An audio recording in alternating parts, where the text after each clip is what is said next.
Hey everyone, this is Steve from Scram Speed, and we're going to do this video on how to set up your carburetor really quick. I've noticed that a lot of you guys are new to carburetors, or at least a lot of the people I talk to on the phone. You know, maybe this is the first time they've ever done it. That's great. I love to hear that, being a carb guy. So we're going to go through the basics. I'm not going to go into heavy tuning. I'm not going to do a lot of theory. We're just going to talk about the hands-on stuff that you need to do to get ready for the track in about an hour. The first step and the most important thing to do is buy the correctly sized carburetor for your application. If you've got a choice between one or the other, buy the smaller one. Why that is will become obvious as the video goes on. So the first thing I want everybody to do before they start fooling with it is you want to turn the carburetor upside down and check out your transfer slot adjustment. This is a crucial adjustment, and a lot of people don't do this properly, and it comes set up incorrectly from the factory or something like that. What you want to do is you want to have just this little square visible, like it talks about in the instructions, if anybody still reads instructions anymore. So you want to have this little square showing, and then what I want you to do is take it and turn your throttle speed screw another 1/2 to 3/4 of a turn. This will probably make the car high idle when it starts the first time, but it's way easier to diagnose a high idle problem than it is to try to figure out why it just keeps coughing and dying all the time. So that should set a high idle speed. When the thing starts, just, set the idle speed back where you want it. If you are a guy who's having trouble with your carburetor, who's, trying to get some tips on setting it up quickly, you do want to take it back off of the car and do this adjustment. It's pretty crucial, and everything else is kind of based on it.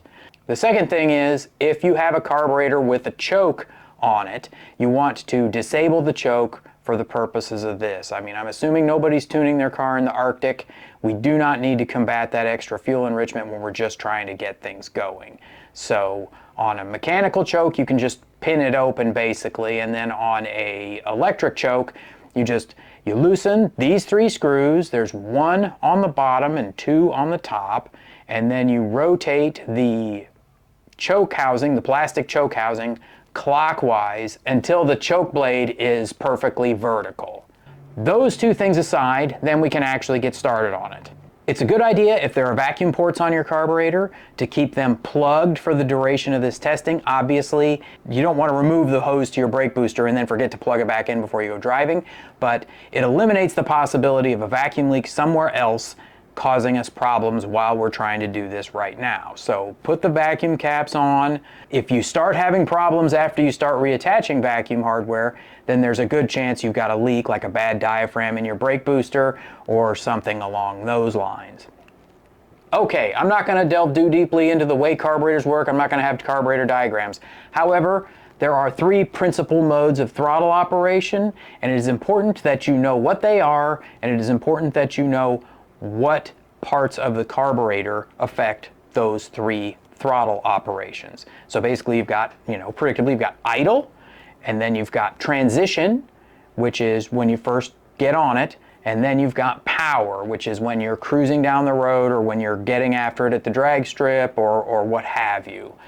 The first of those is idle. The idle mixture screws are the first and most important adjustment. They are located on the metering blocks, and there are 4 of them. There should be 1 on each corner of the carb. If you have an older carburetor, it's only going to have 2.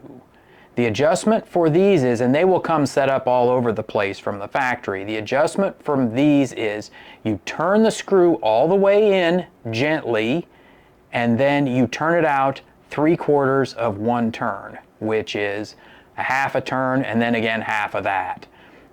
You want to set all 4 of them the same, and then that should be good. You'll have to fine tune it later with a vacuum gauge, but that will get you running, and it's not going to foul out your plugs or whatever.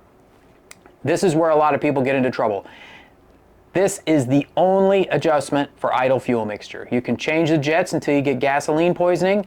You are not going to affect if your car is fat at idle. This is the only adjustment for that.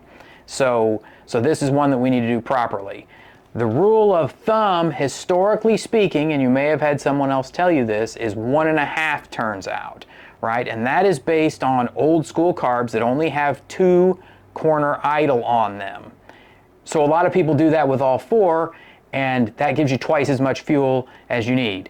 And probably more than that, because that 1.5 turns was pretty fat even on those 2 corner carbs.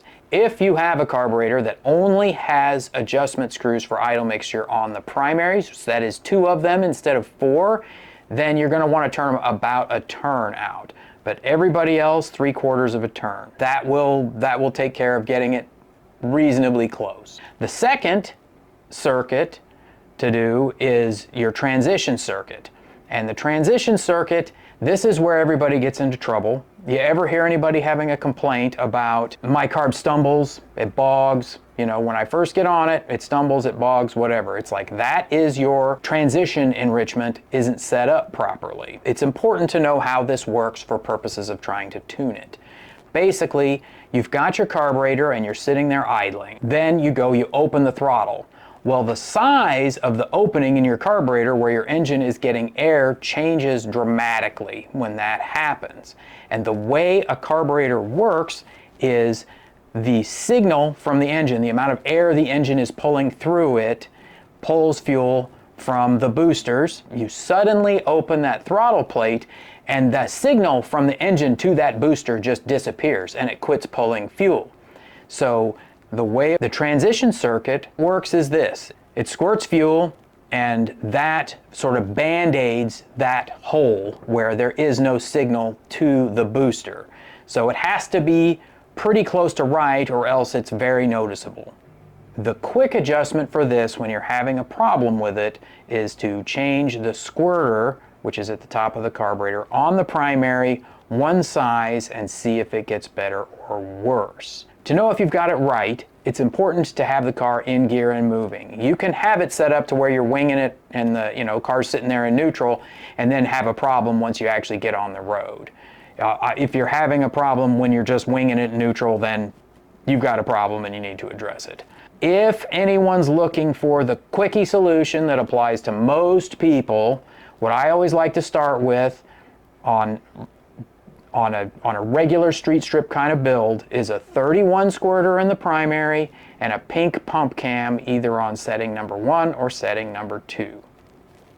Adjusting the pump cams is a little trickier and sometimes necessary. The pump cam, simplified, determines the amount of fuel that gets squirted by the squirter. And the squirter squirts faster or slower depending on how big the squirter is. The bigger, the faster the squirt comes in. So you can adjust the length of time of the shot and you can adjust the amount of the shot. But normally, if you have the right size carburetor, you're pretty close right from the get-go. Something else that's important to know about this is you have to give the carburetor a fighting shot at being the thing that actually does this job. And what I mean by that is there's sort of an arrangement that has to exist between cam, converter, and rear gear ratio. If you've got the big schlong cam and you've got a stock converter or a numerically low gear ratio in your car, it's gonna have that hesitation and it can be very difficult or impossible to try to tune it out with making adjustments on the carburetor. You know, a good hint is if you have a big RPM drop when you switch your car from idle into gear. So if you're having problems with it and it's going beyond that, you need to remember, let's look at the rest of the combination before we fiddle with this carburetor too awfully much. That's why cam manufacturers typically have a gear recommendation and a converter recommendation in the cam list. A little note, this is the area where you pay the steepest price if you've got too big a carburetor for your car. What happens is that signal at the carburetor is weaker on a too big carburetor than it is on a regular size carburetor. And so the delay between the throttle starting to open and the carburetor starting to pull fuel through the boosters is going to be longer and more severe. You can band-aid it with this circuit a lot of times, but that is one of the places you're going to pay the price for having too big a carb on your car, and one of the places you're going to have an easier time if you have a right-sized or too small carburetor on your car.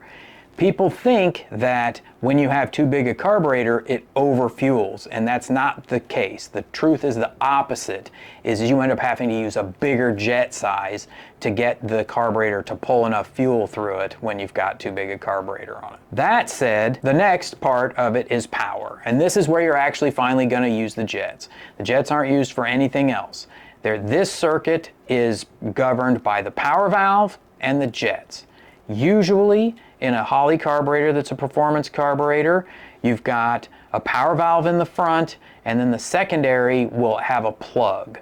The reason for that is when the car launches, there are G-forces, the fuel goes backwards, and in the secondary moves away from the power valve, and it doesn't do that power valve any good to be open if there's no fuel up against it. So they put a plug in there, and then they provide the enrichment for the secondaries through larger jetting in the secondary than you have in the primary.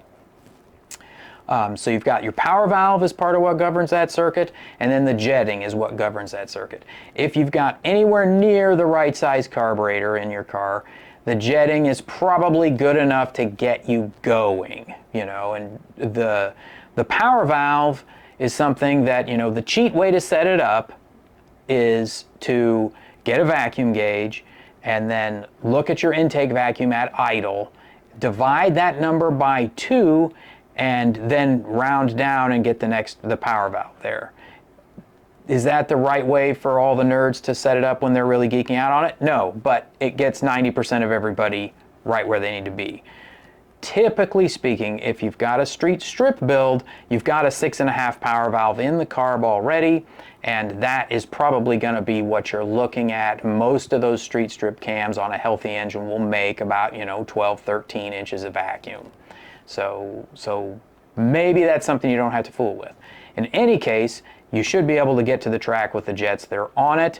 A typical carburetor, if it's correctly sized for the application, will have mid-range jets in it for that. It'll be a little bit fat, so try lean first. That should be enough to get your carb going and get you to be out having fun with it. If you're still having a problem, it's very likely not the carburetor at that point. We're going to do some more videos with some more in-depth tips. If we missed anything you're curious about, let us know in the comments. If you are looking for carburetor parts or a carburetor, check out Scram Speed on the internet. We sell carburetors every day. We do make good recommendations to people. Anyways, that's all I got. Thank you for watching. Okay.